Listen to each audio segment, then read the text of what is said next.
Are you tired of getting destroyed in middle games? Do you want to train how to find tactics in middle games? Then this video is for you. I'm gonna teach you how to play middle games at any level of chess. Doesn't matter if you are 1000 elo or 100 elo. This is going to train your mind to become the baddest mother farmer on the planet. Let me take you from the easiest calculations to the advanced calculations. Let's get started. Let's start from scratch. Here's an easy position to find the checkmate tactic. I believe everyone can see this checkmate.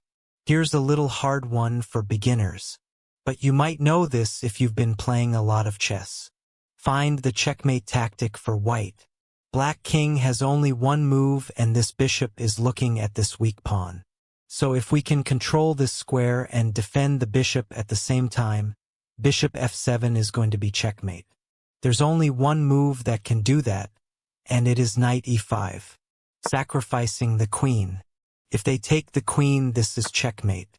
So black has to move this pawn to stop the checkmate and lose the bishop. Here's a difficult one. Let's find the checkmate. We can sacrifice the bishop to open up that diagonal. But what after that? Maybe we can play knight e6 attacking the queen. Queen can't move, so black has to take the knight and we give a check. Okay, but what after that? Not sure, right? Okay, what if we sacrifice the bishop and then play knight e6? King has to take it because the queen is stuck. The king is in the middle. So if we can keep the king in the middle, we can find a checkmate. So now we need to attack the king without letting it go back to safety. We have two checks in the position. If we give this check, the king can go back to safety. But if we give this check, king can't go back because our queen controls the entire diagonal. And the king has only one move. And this is checkmate. Here's another one that is similar to the last one. But you have to calculate a little longer to find the checkmate. First, we need to force the king forward like the last time. Bishop f7 check, sacrificing the bishop. Knight e6 attacks the queen and the king has to take it because otherwise they lose the queen. And again we can give a check with the queen so the king can't go back. This is the only move. Now what? We can give a check here but king goes back. Are there any other checks? Well, yes, g4 check. King is forced to take and it brings the king more forward. Most importantly, this file opens up for the rook. Now when we give this check, anyone can find a checkmate here. But this one is much more difficult. It starts with the knight and bishop like before, because we need to bring the king out. But can you find the checkmate there? You have to calculate a lot here. Let's see. After the knight sacrifice and bishop e6, king can also go back. But first, let's calculate what happens after king takes. Once again, the same idea, we give a check to the queen so king can't go back. King d6 is the only move. Check with the pawn and knight takes pawn is the only move again.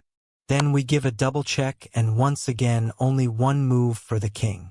We can take the queen, but when you see a good move, look for a better. Knight a4 is checkmate. Isn't that beautiful? Once the king is exposed and you have multiple attacking pieces, there are probably hundreds of checkmates. You just have to find one. Now let's see what happens when king goes back without taking the bishop. White plays e5, opening this diagonal for the queen. Black has to move the pawn forward. But pushing pawns opens up diagonals and weakens your position. Bishop h6 check. Black blocks with the knight. Only move. King can't move, so if we can attack it, it will be checkmate. So white plays rook e3. Since all of these pieces are undeveloped, it's extremely difficult to defend this position. If you still don't see how strong this position is, let me flip sides. Now imagine you are playing black here. Rook f3 check is coming, and how are you going to stop that? There you go, now you understand. Black plays c5, which actually stops rook f3. But white can just block it with the knight. Don't block with the bishop, we need to control this diagonal. After the trade, rook f3 check and black blocks with the knight. By the way, this bishop is hanging now, which is why they traded their bishop for the knight. Also, our queen is hanging. But white has a brilliant move here which leads to checkmate. Pause the video and try to find it. The move is rook takes knight. Bishop takes rook is the only move, and if they take our queen it's mate in one. So black moves the rook to create an escape square for the king. Pawn takes knight check and rook has to take or we make a queen. No need to take the rook back. Keep the pin and go for a checkmate. After bishop b3 and queen c4, black resigned. Because white is threatening checkmate and they have to lose a piece to stop that. So this is how you find tactics in middle games. I hope you learned something from this video. If you want to go from beginner to master level, watch this video.